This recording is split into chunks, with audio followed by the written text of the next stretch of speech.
Que a paz do Senhor seja com cada um de nós.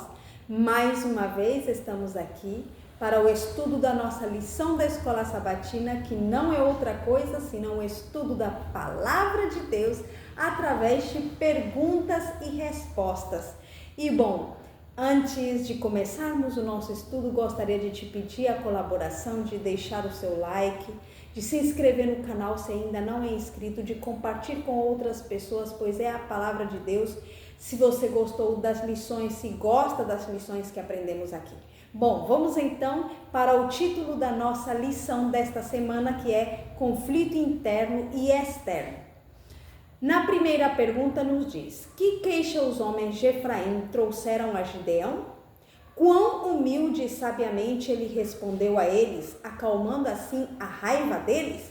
Vamos ler no livro de Juízes, capítulo 8, versículo 1 até o 3, e nos diz assim: então os homens de Efraim lhes disseram: que é isto que nos fizeste, que não nos chamaste quando foste pelejar contra os midianitas? Na lição anterior nós vimos que, na verdade, Gideão tinha chamado 4 tribos. E dentro dessas 4 tribos não estava a tribo de Efraim. Então eles vieram reclamar, dizer: por que não nos chamaste quando foste pelejar contra os midianitas?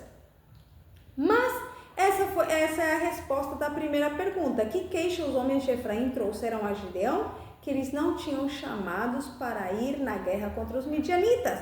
Mas como foi a resposta agora de Gideão? Quão humilde e sabiamente ele respondeu a eles, acalmando assim a raiva deles? Olha o que Gideão disse. Porém ele lhes disse: que mais fiz agora do que vós?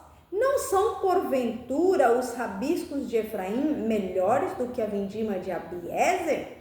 Deus vos deu na vossa mão Oreb e Zeeb. Que mais pude eu fazer do que vós? Eram os príncipes dos midianitas.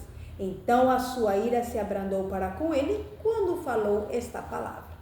Então, humildemente Gideão reconheceu que Efraim, porque na verdade depois, quando eles estavam perseguindo os inimigos, ele falou para a tribo de Efraim ir lá e atrapalhar o caminho deles para que eles não pudessem fugir mais para lá. E os de Efraim conseguiram perseguir eles, conseguiram vencer, pegaram 2 príncipes dos midianitas, que era Zeeb e Oreb. E então, na verdade, o que Gideão disse: mas bom, o que eu fiz mais do que vocês? Vocês fizeram mais do que eu. Por que vocês estão bravos? Por que estão reclamando se o que vocês fizeram foi maior do que eu fiz? Então foi uma maneira humilde que Gideão respondeu a esta tribo de Efraim. Aqui na notinha que nós temos nos diz: mas a resposta modesta de Gideão abrandou a ira dos homens de Efraim, e eles voltaram em paz para a sua casa. Firme e intransigente onde havia uma questão de princípios, e na guerra varão valoroso, Gideão possuía também um espírito de cortesia que raramente se vê. Então, aqui tem uma lição muito importante para nós. Qual é a maneira que nós respondemos quando alguém reclama algo para nós? Geralmente, quando alguém vem reclamando, falando alguma coisa que nós fizemos de errado, nós já vimos com aquele ar de querer nos defender e de querer sempre termos a razão. Mas se formos humildes, como o Gideão aqui está dizendo que ele tinha um espírito de cortesia que raramente se vê, e é o que nós também precisamos ter, espírito de cortesia. Se alguém vem reclamar, está chateado com alguma coisa, nós podemos fazer ver que o que aquela pessoa faz é bom, que não precisa estar chateada daquele jeito, né? Lá no livro de Provérbios diz: a resposta branda desvia o furor. Quando alguém reclama, podemos responder com humildade e cortesia e claramente se verá a solução do nosso problema. Segunda pergunta: o que Gideão solicitou apropriadamente aos homens de Sucote? O que ele solicitou e como eles responderam a isso? Bom, vamos ver em Juízes capítulo 8, versículo 4 até o 9, mas na verdade eu vou ler só as partes mais importantes que está dando resposta à nossa pergunta. Lá no versículo 9, e disse aos homens de Sucote: dai, peço-vos, alguns pedaços de pão ao povo que segue as minhas pisadas, porque estão cansados, e eu vou ao encalço de Zeba e Salmuna, reis dos midianitas. Então, o que Gideão solicitou apropriadamente aos homens de Sucote? Lhe solicitou pão, porque eles estavam perseguindo Zeba e Salmuna, que eram os reis dos midianitas, e eles estavam com fome. Temos que saber que Sucote era parte do povo de Israel, parte das pessoas que deviam ajudar a estar ajudando ali na perseguição deles. Então Gideão lhe solicitou. E agora então, qual foi a resposta que eles responderam a esse pedido que Gideão fez? Lá diz assim: porém os príncipes de Sucote disseram: estão já Zeba e Salmuna em tua mão para que demos pão ao teu exército? Então disse Gideão: pois quando o Senhor der na minha mão Zeba e Salmuna, trilharei a vossa carne com os espinhos do deserto e com os abrolhos. E dali subiu a Penuel e falou-lhes da mesma maneira, ou seja, também pediu a eles o pão. Só que os de Penuel fizeram a mesma maneira e lhes disseram assim, por isso, ou seja, ali diz, e dali subiu a Penuel e falou-lhes da mesma maneira. E os homens de Penuel lhe responderam como os homens de Sucote lhe haviam respondido. Por isso, também falou aos homens de Penuel. Gideão disse para eles, dizendo: quando eu voltar em paz, derribarei esta torre. Tinha uma torre lá em Penuel, né? Bom, então, Gideão solicitou pão para o seu exército cansado, e nem os homens de Sucote, nem os homens de Penuel não quiseram colaborar com pão para aqueles homens cansados. Na verdade, eu quero agora ler a nota da pergunta número 3, que tem que ver mais com a pergunta número 2 do que com a pergunta número 3, na verdade. Vou ler, diz assim: ninguém pode exercitar verdadeira bondade sem abnegação.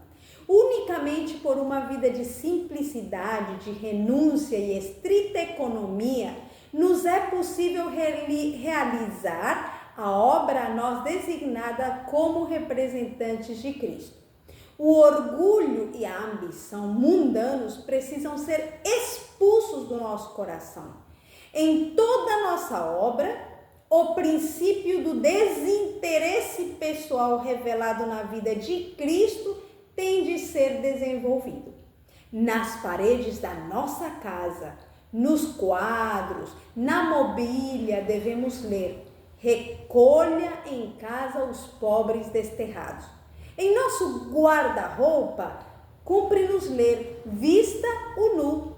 Na sala de jantar, na mesa coberta de abundante alimento, devemos ver traçado: reparta o pão com o faminto.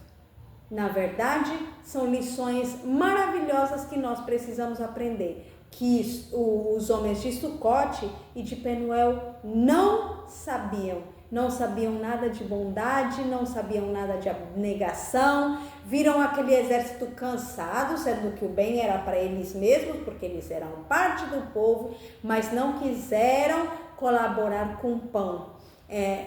Era realmente um espírito muito egoísta, queriam ver os resultados, mas não queriam colaborar para que se vissem os resultados. Não será que muitas vezes acontece assim também conosco? Queremos ver, quando às vezes se pede alguma ajuda para fazer avançar a obra de Deus, é como que as pessoas querem que já esteja pronto. Não, eu não creio que vai ser feito isso, deixa eu ver se o assunto avança e aí depois eu ajudo. Só que não pode avançar se não tiver ajuda econômica muitas vezes. Então, precisamos pedir sabedoria de Deus para saber colaborar do jeito certo, na hora certa, né? No momento certo, que o Senhor possa nos ajudar. Na terceira pergunta agora, nos diz o seguinte: o que aconteceu com os 2 reis de Midian e seus exércitos depois que eles falharam em derrotar Israel?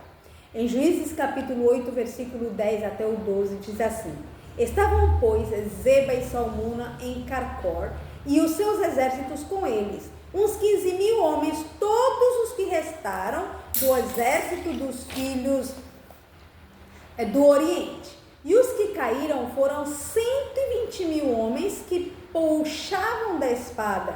E subiu Gideão pelo caminho dos que habitavam em tendas para o oriente de Nobá e Jogeá, e feriu aquele exército, porquanto o exército estava descuidado.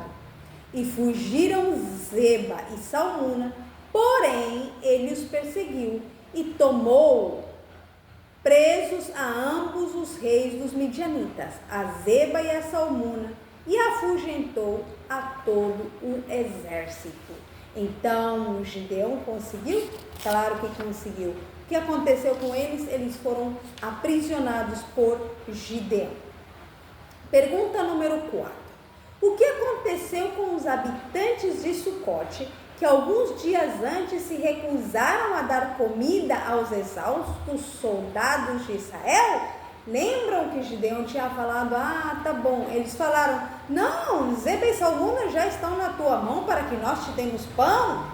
Gideão, mesmo cansado, junto com o seu exército, Deus ainda entregou estes 2 reis nas mãos deles. E agora então, o que aconteceu com os habitantes de Sucote e de Penuel, que negaram este benefício para o exército de Israel? Juízes capítulo 8, versículo 13 ao 17 disse: voltando, pois, Gideão, filho de Joás, da peleja, antes de nascer do sol, tomou preso a um moço dos homens de Sucote e lhe fez perguntas, o qual lhe deu por escrito os nomes dos príncipes e dos seus anciãos, 77 homens. Então veio aos homens de Sucote e disse: vede aqui Zeba e Salmuna, a respeito dos quais desprezivelmente me escarnecestes, dizendo: estão já Zeba e Salmuna na tua mão, para que demos pão aos teus homens já cansados? E tomou os anciãos daquela cidade, e os espinhos do deserto, e os abrolhos, e com eles ensinou aos homens de Sucote, e derrubou a torre de Penuel, e matou os homens da cidade. Que terrível, né? Então, o que aconteceu com os habitantes de Sucote e de Penuel, que não quiseram dar pão aos filhos de Deus que estavam nesta guerra? Foram destruídos.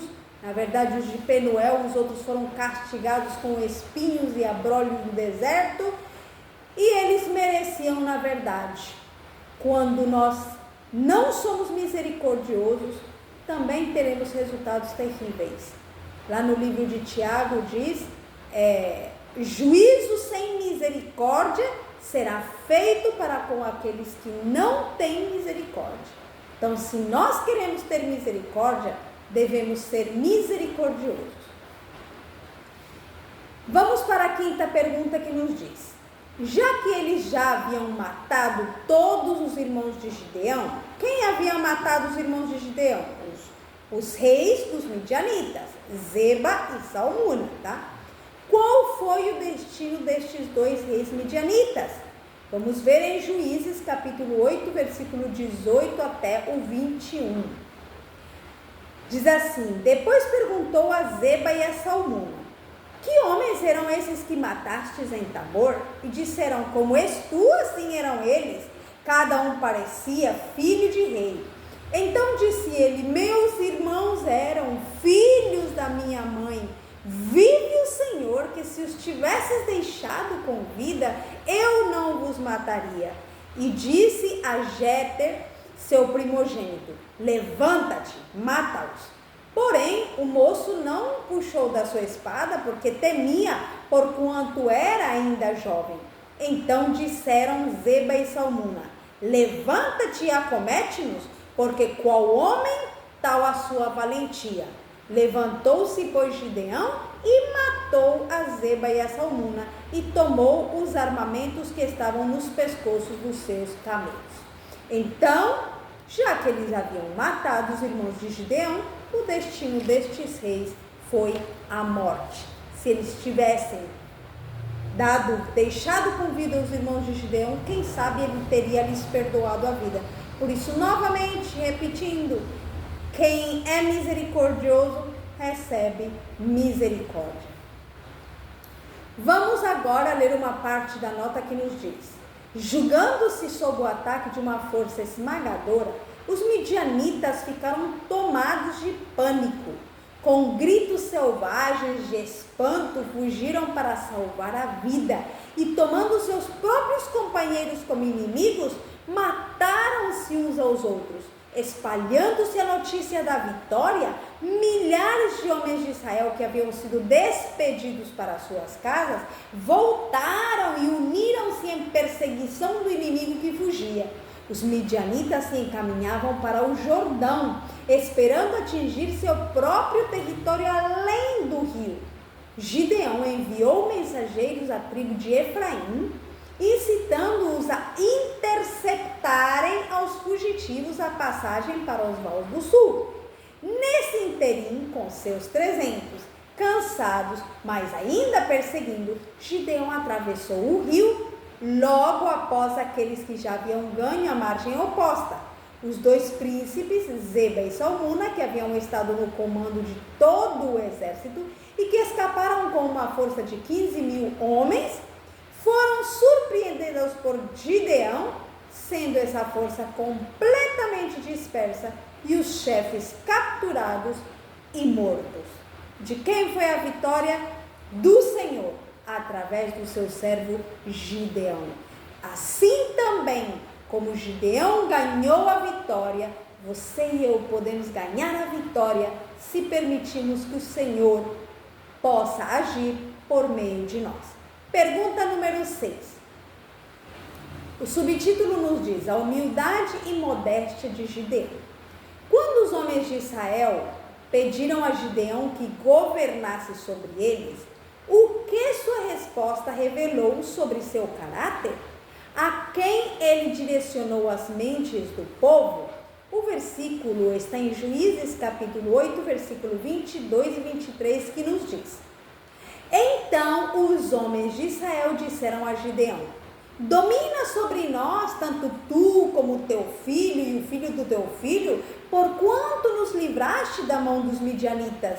Porém Gideão lhes disse: sobre vós eu não dominarei, nem tampouco meu filho sobre vós dominará. O Senhor sobre vós dominará. Olhem que interessante. É uma tentação para um ser humano que lhe deem um cargo muito alto, como era de governar sobre o povo de Israel. Mas Gideão, apesar de que os homens o chamaram: governa tu sobre nós, disse: não, negativo, eu não vou dominar sobre vocês, nem o meu filho. Quem deve dominar sobre vocês é o Senhor. Se você tem algum cargo na igreja, querido irmão, querida irmã, não permitamos que o orgulho tome conta de nós. Os cargos são simplesmente uma responsabilidade que Deus colocou em nossas mãos para que sejamos instrumentos nas mãos dele. Mas quem governa a igreja é o Senhor. É somente ele que deve governar o seu povo. A notinha nos diz: o dirigente a quem Deus escolhera para subverter os midianitas não ocupava posição preeminente em Israel. Não era príncipe, não era sacerdote, também não era levita. Julgava-se o menor na casa de seu pai. Mas Deus viu nele um homem de coragem e integridade. Não confiava em si próprio e queria seguir a direção do Senhor. Deus nem sempre escolhe nem sempre escolhe para a sua obra homens de maiores talentos, antes escolhe os que melhor pode usar. Diante da honra vai a humildade, diz Provérbios 15:33. O Senhor pode operar com mais eficácia por meio daqueles que se acham mais cônscios de sua própria insuficiência e que confiarão nele como seu dirigente e fonte de poder. Ele os tornará fortes, unindo sua fraqueza ao seu poder, e sábios, ligando sua ignorância à sua sabedoria. Então, por que muitas vezes Deus não escolhe as pessoas de grandes talentos? Porque muitas vezes são cheios de orgulho e de suficiência própria, achando que eles são os que realmente podem, os únicos que podem fazer a obra bem feita, mas o Senhor usa os que melhor pode usar. Em outras palavras, pessoas humildes, que se deixam usar pelo Senhor. Vamos para a pergunta número 7. Embora Gideão tenha sido corajoso e fiel em libertar Israel dos midianitas sob a mão de Deus, que erro grave ele cometeu depois? O que isso se tornou para Israel e sua casa? Vamos ver em Juízes capítulo 8, versículo 24 até o 27 e depois o 30, que nos diz: Disse-lhes mais Gideão: uma petição vos farei. Dê-me cada um de vós os pendentes do seu despojo, porque tinham pendentes de ouro, porquanto eram ismaelitas. E disse-lhes mais Gideão: uma petição vos farei. Dá-me cada um de vós os pendentes do seu despojo, porque tinham pendentes de ouro, porquanto eram ismaelitas. E disseram eles: de boa vontade os daremos. E estenderam uma capa, e cada um deles deitou ali um pendente do seu despojo. E foi o peso dos pendentes de ouro que pediu 1.700 ciclos de ouro, afora os ornamentos e as cadeias e as vestes de púrpura que traziam os reis dos midianitas, e afora as coleiras que os camelos traziam no pescoço. E fez Gideão dele um éfode, e colocou-o na sua cidade em Ofra, e todo Israel prostituiu-se ali após ele. E foi por tropeço a Gideão e a sua casa. Disseram eles: de boa vontade os daremos. E estenderam uma capa, e cada um deles deitou ali um pendente de seu despojo. E faleceu Gideão, filho de Joás, numa boa velhice, e foi sepultado no sepulcro de seu pai Joás, em Ofra dos Abiezeritas. Agora vamos ler a nota para que possamos compreender melhor. Satanás nunca está ocioso. Ele está cheio de ódio contra Deus e está constantemente seduzindo os homens a um curso de ação errado. Depois que os exércitos do Senhor obtiveram uma vitória notável, o grande adversário está especialmente ocupado. Ele vem disfarçado como um anjo de luz e, como tal, se esforça para destruir a obra de Deus. Assim, pensamentos e planos foram sugeridos à mente de Gideão, pelos quais Israel foi desviado. Que interessante. Enquanto Gideão foi humilde e dependeu constantemente do Senhor, ele ganhou uma grande vitória, mas depois se deixou levar pela tentação dos pendentes, da riqueza, das coisas que ganharam no despojo, né? Que eles pegaram daquelas pessoas que foram vencidas, e então ele mandou ajuntar num pano todos aqueles pendentes, que cada um desse um pendente, e aí ele fez um efode, e diz que Israel se prostituiu atrás disso. Então praticamente, novamente voltou a idolatria. Gideão se deixou levar pela tentação, e não somente ele, mas fez que o povo de Israel também se prostituísse atrás desse efode. Satanás, dizia a nota, nunca está ocioso. Nós podemos estar ociosos, mas Ele não está ocioso. Então o Senhor nos chama para trabalhar em sua obra. Vamos trabalhar, vamos ocupar a nossa mente nas coisas divinas, nas coisas celestiais, na santidade do nosso Pai Celestial, em como usar os nossos talentos unicamente para a honra e glória de Deus, em como nos humilhar na presença de Deus, em lhe pedir perdão, em lhe pedir a sua força, o seu poder, para que possamos sair mais que vitoriosos, como Gideão, mas sem cometer o último erro de Gideão. Querido irmão e querida irmã, nós podemos ter feito grandes obras no passado, mas isso não nos assegura de que não cometeremos mais para frente. É por isso que tem um versículo que diz: aquele que está bem, tipo aquele que está seguro do seu estado espiritual, olhe que não caia, vigie para não cair. O Senhor Jesus mesmo disse também: vigiai e orai para não cair em tentação. Gideão foi um homem muito valoroso. Ele foi usado por Deus, mas no último instante, nos últimos dias da sua vida, acabou fazendo o que era errado na presença de Deus. Então, não adianta nós pensarmos em coisas grandes do passado que de repente tenhamos feito anos atrás. Isso não vale para agora. Nós precisamos perseverar nos caminhos de Deus, como diz no livro de Mateus 24, que diz: aquele que persevere até o final, esse será salvo. Que o Senhor te abençoe, que o Senhor me abençoe, que possamos refletir nestas lições e que possamos colocá-las em prática na nossa vida. Amém.